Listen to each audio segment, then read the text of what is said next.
આજે તો વરનાને દીધો મોરે મોરો કહાની કઈક એવી. જય શ્રી રામ મિત્રો, કેમ છો બધા મજામાં? નાયધુન ફ્રેશ થઈને નીકળી ગયો સીધો રામેશ્વરમાં જવા માટે. રામેશ્વરમાં હતો દક્ષ અને દક્ષ કહે છે આપણે જવું છે વેરાવળ. હું ગાડી કાઢીને નીકળી ગયા સીધા વેરાવળ માટે. ઠેબા ખાતા ખાતા પહોંચી ગયા કૃષ્ણા હોટલ લિંક માં. ત્યાં દક્ષ બાપુએ આપી હતી ગાડી અને એમાં કરાવવાના હતા કાળા કાચ અને JBL ની સિસ્ટમ ફિટ. પછી તો હું ગાડીની સિસ્ટમ ચેક કરતા કરતા નીકળી ગયા વેરાવળ બાજુ.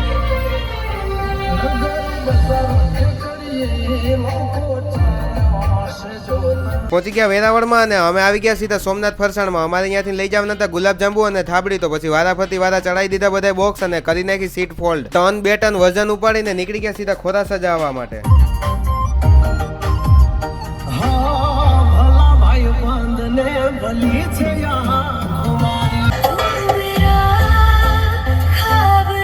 ખોરાસા જતા હતા અને રસ્તામાં મળી ગયા ગોરબાપા. તો દક્ષે કરી નાખ્યો 2000 રૂપિયાનો કંકુનો ચાંદલો. પછી ગીત સાંભળતા સાંભળતા પહોંચી ગયા ખોરાસા અને આવી ગયા સીધા સમાજે. અને સમાજે આવીને ગુલાબજાંબુ અને થાબડી ઉતારીને વર્ગી ગયા સીધા પીરસવા માટે. આવી ગયા સીધા ધમાભાઈ. ભાઈ કહેતા હશે જમવાનું મળે કે ના મળે, થાળી ચોખ્ખી હોવી જોઈએ.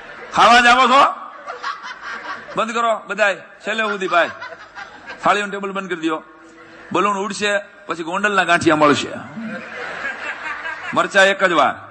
ઘડીક વાર પીરસીને નવરા થયા હતા. આવી ગયા અમારા વરાજા. આ હતા અમારા વરાજા ચેતન. પછી તો હું દક્ષ પીરસતો તો મેં લઈ લીધી મારી થાળી. પછી દક્ષે બેહી ગયો જમવા માટે. પછી જમી લીધું ને પછી 20 કિલો થાબડી લઈને નીકળી ગયા પાછા વેરાવળ બાજુ. વેરાવળ જતા હતા અને વેરાવળમાં ગુંજતું નામ એવા અમારા હર્ષ પટેલ મળી ગયા. પછી હર્ષભાઈ અરે ઘડીક વાર વાર્તાલાપ કરીને નીકળી ગયા સીધા ગળું. અને ગળું આવી ગયા સીધા આદેશ ટેલરમાં. ત્યાં આપણા દક્ષભાઈ ની બનતી હતી ડબલ ફારકાની ટોલી. ઘડીક વાર ફૂલખાણી કરી, ઘડીક વાર ઘણ માર્યા હતા. બની ગયા અમારા દક્ષભાઈ ની ચેચીસ. પછી ઘડીક વાર કામ જોઈને અને પછી નીકળી ગયા પાછા ખોરાસા બાજુ. અને ખોરાસા બાજુ જતા હતા હામાં મળી ગયા દક્ષભાઈ ના દોસ્તાર વરના લઈને. તો પછી આપી દીધો દક્ષભાઈ મોરે મોરો.